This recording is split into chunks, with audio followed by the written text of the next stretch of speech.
Thank you for joining us today. I am Sincee Callahan, metaphysician, and my co-hosts Sharon Stenso and Judith Salino are here today. We also have some people in the background that we kind of relate to, and I just wanted to bring your attention to them. And we have David Stenso, who is Sharon Stenso's husband, and the two of them are coaches and very good therapists and counselors in the art of everything that we talk about in these, I don't want to say sessions, in these podcasts. There we go. Okay. And then we have Dominique Salino, who is the husband of Judith Salino, and he is very much involved in everything that we do here in the podcast. Hi, Dom. And I want to make sure that we introduce our producer, who is Darian English. And Darian has great insight. He's always trying to keep us old folks on track. He's young, up and coming, and I think marvelous and exciting and interesting and a whole bunch of other good words. So with that, I want us to go and back and kind of clear up some things from the past podcast that we had, because we're just beginning this journey and we're learning how to navigate. And so we're getting feedback from our grandkids and our children and husbands and everybody. So some of the feedback we got, was we don't really stick to our topic the way we need to. That's the truth. So we're really working on that. And in the last couple of podcasts we had, we talked about principles and, identifying yourself. So I want to just kind of back up with that so that when we are talking about it, because we do talk about it a lot, that that you understand what we're trying to say and you don't have to go searching around. So we're going to try to get this in a better order and unfold as we go. And so we talked about, identifying yourself and ways to do that, how you can get started trying to figure out who you are. And one of the things that I really want to point out is that there is no one way to do this. Every soul has a different journey. And so the information that we are sharing with you, we want you to take it and arrange it to fit your lifestyle. So what I want to say about identifying yourself, we have some little tools that we like to share. One thing you want to do is you want to get 4 sheets of paper or a paper towel roll, or whatever you want, fabric, write it on the wall, some kind of way. You want to try to make a list. And the list should be what you like, what you don't like, what you will tolerate, and what you won't tolerate. You could change that up however you want. But the bottom line is you got to figure out a way to get to know who you really are. You might have a whole bunch of other words that you can put into those on top of that page. But really what you want to know is what you like about life, what you don't like about life, what you like about people, what you don't like about people, what's important and what's not important. That's another way you can title that page. What you can tolerate from the column of what you like or what's important or what those 2 first columns, what you can tolerate and what you won't tolerate. And once you do that, you start getting to know a little bit more about yourself. There's a little clarity that starts coming through. It's like, I didn't even know I didn't like this. I'm so glad I took the time to stop and think about me for a change. Because what we do is we go around and we determine what we don't like about other people and what we like about other people and what we will tolerate from people and won't tolerate based on what we like about other people and not thinking about who we are and what we like about ourselves.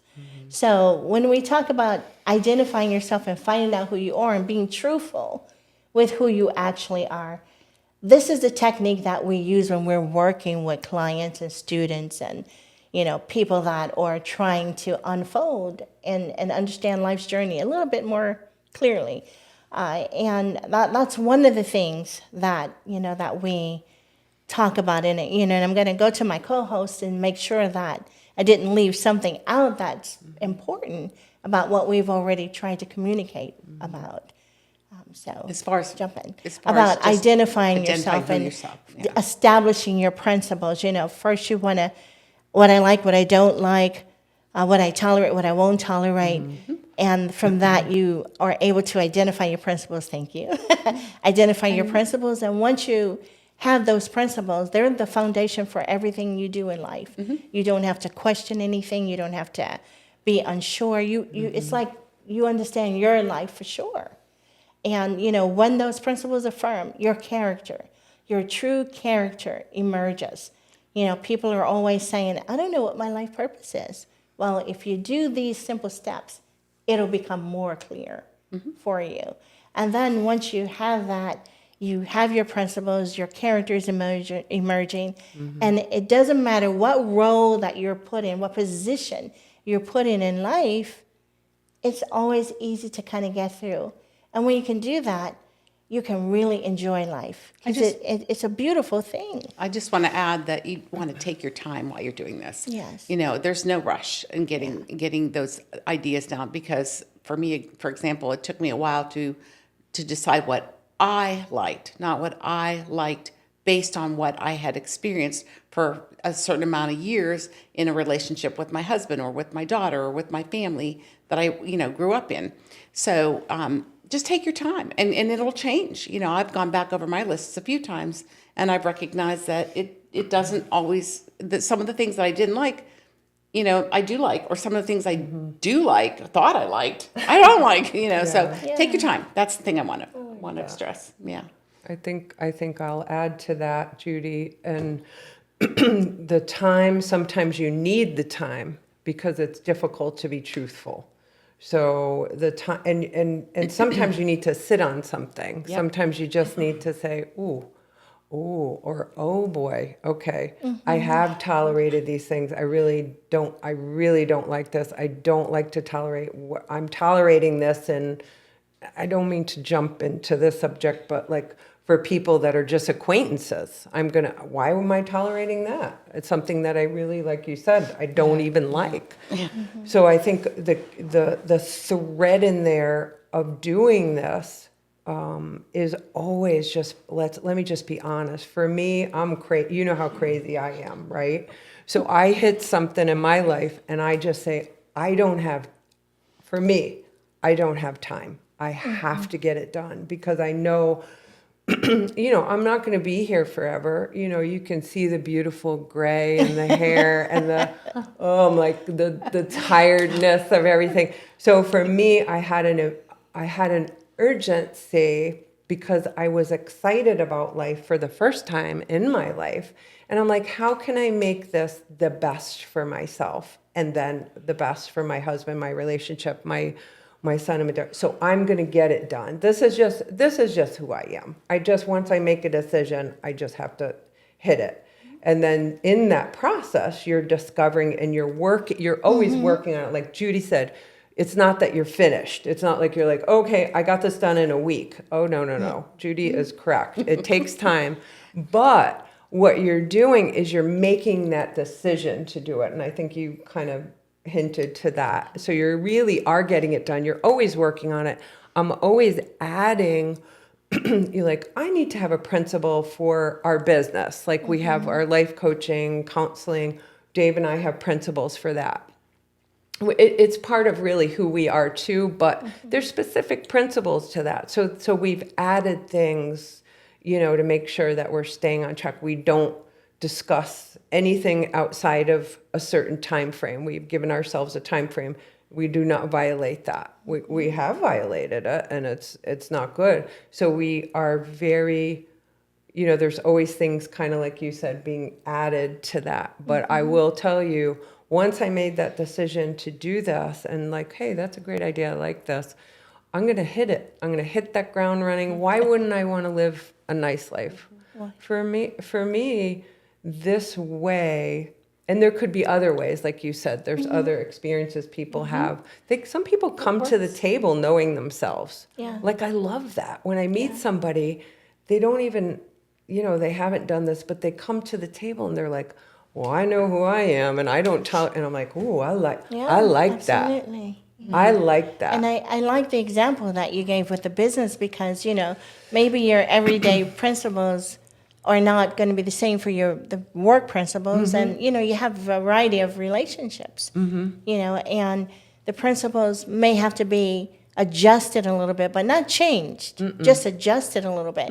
Whereas if you're working from home and you counseling, it takes a lot of energy to do that. Yeah. And if you are counseling people and then after the counseling session, you're taking everything that you worked with, home, Yep. you're not sharing your life with the people that are very important. So Right. principles of when you go to work, you work. When you go home, you stop working. It's a different job when you get home, and these principles are very valuable. It helps you to be able to enjoy and appreciate other times that you can have in life. One of the things we like to say all the time is make great memories.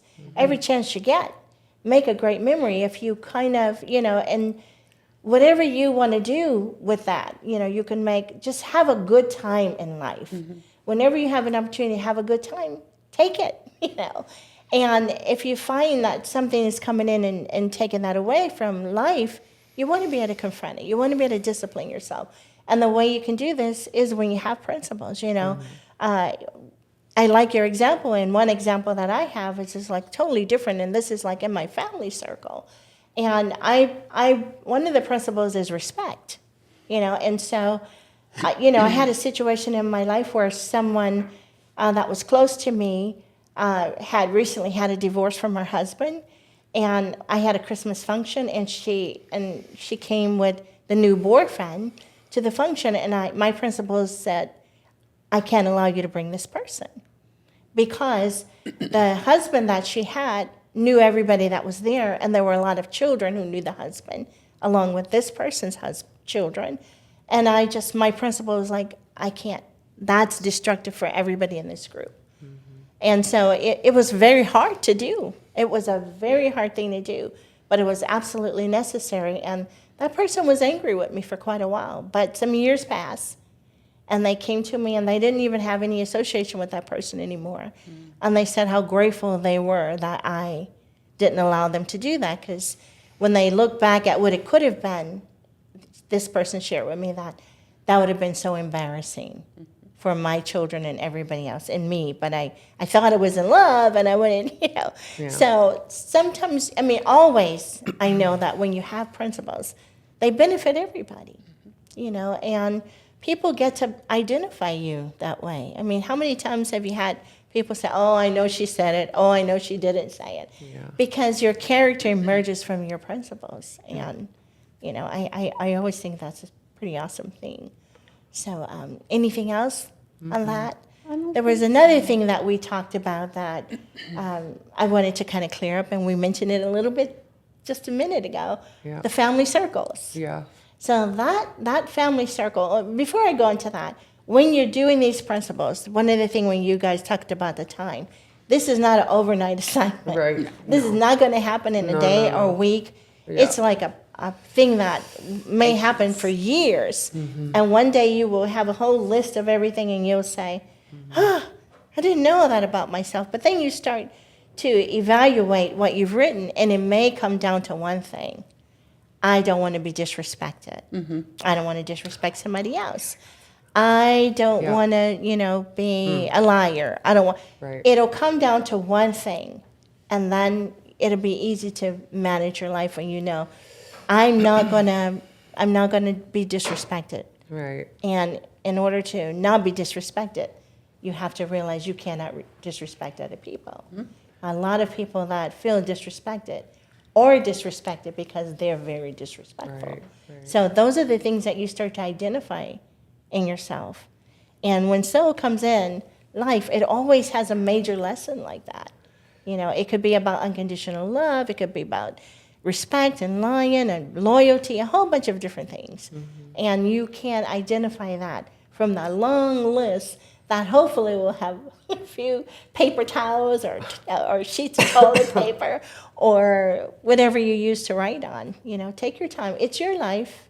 Take your time, and be truthful. Yes, Sharon, you. Yeah. Hi, I'm Sharon Stenzel, and I'm one of the counselors here at ELU. And I just wanted to talk a little bit about how ELU helped me become a better life coach. For me, it was about learning who I was, setting my principles, and learning about soul.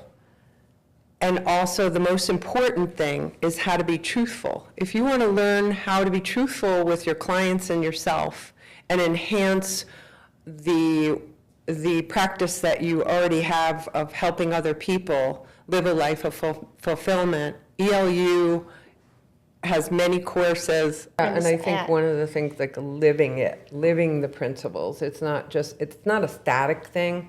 It's not like where you put we don't just put it on the paper and then go, oh, well, I'll get to that on Tuesday or next month. It's a process, I guess, like Judy, you said, it's a process. So you have to live the principles, and you can't just say, oh, well, I'm not, if Dave decided to disrespect me or I disrespect him, it's not like, don't disrespect. It's like, I've got to be able to live that. I've got to be able to, does that make sense? There's meat to it. That's where the tolerate and not tolerate comes in. Yeah. Because we chat about this all the time, my husband and I. If there is something that we don't agree on, we've never had an argument, a fuss, a fight, or anything in our whole lifetime together. Never. Yeah. We've never always agreed on the same thing. But right in the beginning, we established how we were going to handle that. And for me, I feel like I was the one who was more tolerant. And I'm still okay with that. So my husband he's not as much of a hothead as he used to be when we first got together. He is Irish. So I don't know if that means anything to anybody but me. But I don't know. Italians can be like that too. So I don't know. I think we can just say everybody Italians has a they're kind of more affectionate. Irish are usually like, yes, no, kind of like that. And so with my husband, that was the situation. And so when there was something that he was doing that I felt I needed to kind of bring to his attention, I knew that it was going to take a little time. So I decided I'm going to give it 7 days. And I would give him a little bit, and I could watch the fire boiling up, and I would just back off, let's go get some brownies. I'll make you a cake, or And then the next day I'd say a little more.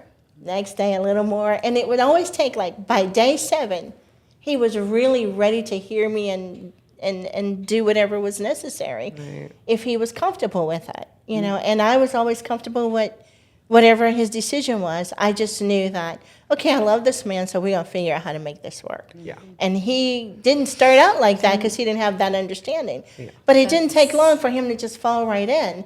So fortunately now, after many, many, many, many years, I am down to 3 days. I was going to say, you're way more patient than I am. It's like, But, the thing that, one of the things that I'd like to share with people is that we don't have to be angry, mean, and fuss and fight with each other if we understand who we are.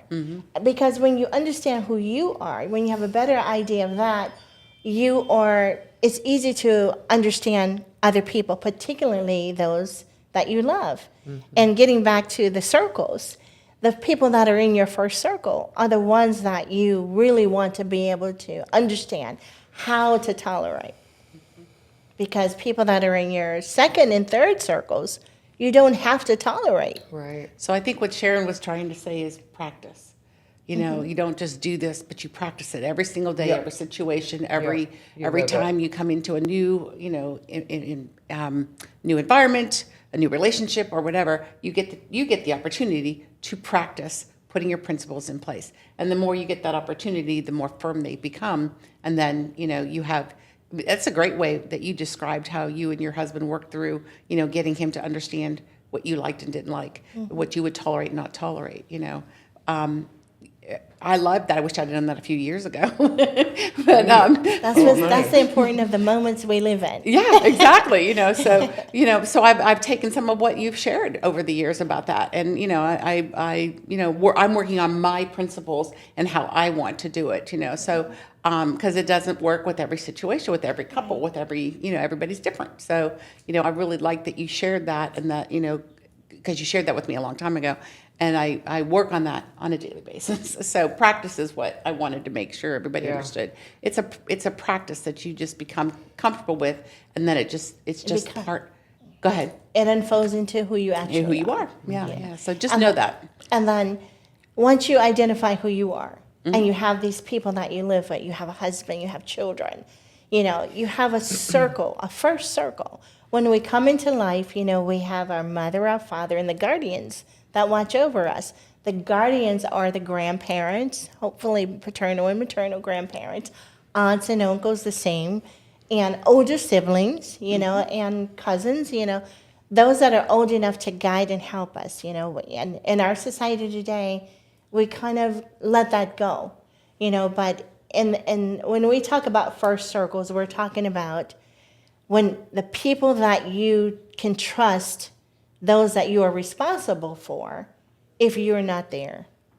So that first circle usually will consist of the mother, the father, the children, and then that's the most important circle. Everything you do, you should consider everybody in that circle all the time. The circle outside of that becomes the guardians that you would trust with those little ones or the people that you are responsible for in place of you if you're not there. And not only to be there if you're not there, but to be there for you to go and communicate with and get some guidance on how to be better at something that you don't know how to do. How often do we say as parents, we were having this off-camera conversation about, if we knew certain things when we were parenting. One of the most important things I like to share with parents is that we love our children. And in that love, we give them everything that we know how to give. It may not be all the right stuff. Your kids grow up and say, oh, you didn't do this, you didn't do that. The one thing I always say, but I gave it everything I had in the moment with what I had to work with. I'm not going back to that. I'm right here now, and what are you going to do, is a thing. But in that first circle, if you have a mother and father and these young children, and you have great guardians that you've chosen, these are people that you will leave your children with, that they're going to care for them 100% in a way that you approve of. If you are having a conflict with your spouse and that you have a strong circle and they are conscious of who they are in your life, which you want to make people understand how important this is, you go to them for guidance. You don't go to your friends and whoever else you may talk to and spread your problems out all over the world, because the vibration of that is harmful for everybody that you share it with. You have to have people that you can trust to give you good guidance. If you have in-laws that are in your circle and they are like, whatever my child says is right, that's not going to be the right one to talk to. You want to be with someone who's like, right is right and wrong is wrong. And then you have to also understand what is right for them and what is wrong for them. So when we talk about the circles, the very first circle is the mother, father, children. If you are an adult person who don't have children, you're kind of in that circle by yourself until you bring someone in. So if you have a roommate or significant other that you have in that circle, you want to, pay attention to who the people in the second circle are going to be, because they belong to the two of you. Because now in that circle, you are becoming one. And so the third circle is everybody else. So whenever you're considering something in life, that first circle is a circle that you cannot neglect in any way. Whoever is in that first circle with you. The second circle, you want to pay attention to, because they are going to be responsible for helping you to keep that first circle whole and complete.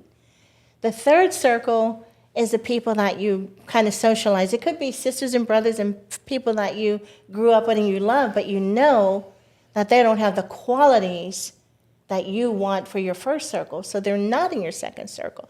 Doesn't mean you don't love them and you won't spend time with them and you maybe won't have a chit-chat with them, but their information is not as valuable as the second circle and the person who you're sharing the first circle with. So I don't know if you guys have something to add to that, because we worked on circles quite a while. Yeah, And it's quite interesting when you stop for the moment and you realize, wait a minute. I always knew this, but I never really applied the knowledge in the right way. Because, you could have parents that can't be in your second circle or your third circle. They can't be anywhere in that space. Right. But there may be guardians or other people that could be in that space. Could be your best friend, could be your sister and your brother-in-law, but it's somebody that you trust, to give you guidance in that first circle. And it takes a lot of work, just like identifying yourself. You can't really do these circles if you don't know who you are. Because if you're not sure who you are, there's no way you're going to know who you need to support you. Oh, yeah. When you're doing this, we should just have a podcast on circles, because it's really, there's really a lot. It's simple, but then there's a lot to it with, like when Dave and I sat down to do it, we made sure our circles were exactly the same. Like we actually discussed why we would do that. And, in our second circle, like why the people are in there, what is it about that relationship that we have, what we see in them, do they know who they are, those kinds of things. And then people that we thought, for me, there were too many people in my first circle, and there were too many people, and even in a second circle, mine was so full, it was like a bad party, there were just too many people. And then they pull, Judy knows this about me, right? Judy knows this for sure. It's a bad party, And like it does affect that first circle. I literally spent way too much time with other people trying to help them, which that's who I am, but it was misdirected in my own. I did that. There is nothing I can say, but it was my own doing. So I think that, I know I'm off topic, but No, you're but right it's on. good. But it's good, and that's one thing. My point is with that is when we did this and sat down and had this discussion, Dave and I sat down and ours are identical. Like, and I know we did that like a one retreat and stuff, and that was one of the directions, And guidance we that's had. very, very important. And we, we Yeah. will consider having a 'Cause it's a podcast good like one. that, because we could talk It's about, good. there is a lot more to this. Yeah. But what we're doing is catching everybody up From to the the beginning. things that we're mentioning. So when we're talking about family circles, you have an idea, And- kind of an idea Yeah. of what we're talking about, and the principles and all. And Yeah. what Sharon is saying is absolutely true. If whoever else is in that circle with you, you Yeah. have to be on the same. Everything has to balance out. Yeah. You can have a second circle different from the person you're in the first circle with. Yeah. And we also expanded this conversation a little bit, talking about mothers who have multiple children with multiple fathers. Right. Because their circles it looks so different. It's so difficult to try to figure out if you're a single mother and you have nobody no other adult in that circle with you, that you're standing on your own, and you've got 5 kids and they have 5 different fathers, and you're not close to any of them. How do you get a circle of people around you in that second circle that will support you and help you with good guidance for these children? Do you choose the mothers of these children, or the fathers, someone who's involved in their lives? It's a lot. Yeah. And so, because of how involved this is, I really would like to do I think a we podcast just about this. Yeah. But when we're talking about family circles, that's what we're talking about. We're talking, about the people that who are the most important you're sharing life with. When you understand and identify yourself and that circle of the people that you're sharing life with, it makes it easy life is not as complicated. You don't have to involve people in things that they shouldn't be a part of. Oh, yeah. You don't have to have those bad parties that Sharon talks about. I might have had 70 people in my first circle. When I did that exercise, I went like this. I went, I remember that. oh my God. And then you have to laugh, Well, you don't, yes. you do. Because for me, I have to laugh. I have to go, I mean, but that is Okay. also the loveliness of life. And this Yeah. is some of the things that we're trying to point out. One of the things that we also wanted to make sure that our listeners understand is that we are not saying our way is the only way. We don't want to be like, this is word because we're mothers. you Yeah, know? no. We are just trying to share and extend some of our experiences, some of the things that we know that work in life, some of the things that we teach as therapists and that we practice in our own lives. And we want people to understand that, that they're all individuals. And, with that, we're going to conclude this little segment, and we'll be back soon. But I want to thank my Very soon. co-host Sharon and Sharon Sincee welcome. and Judith Salino, and I'm actually going to just start saying Sharon and Judy because that feels more I think I comfortable for call me. her Judy. Yeah. That's why. And don't and do I Judy. didn't say Dr. Sincee because everybody calls me Sincee, and I'm a metaphysician. I'm not a medical doctor. I mean, my hat goes off to you guys. I love metaphysics, and that's what we do here. And so I want to say thank you to Dave and Dom and to Mr. English here.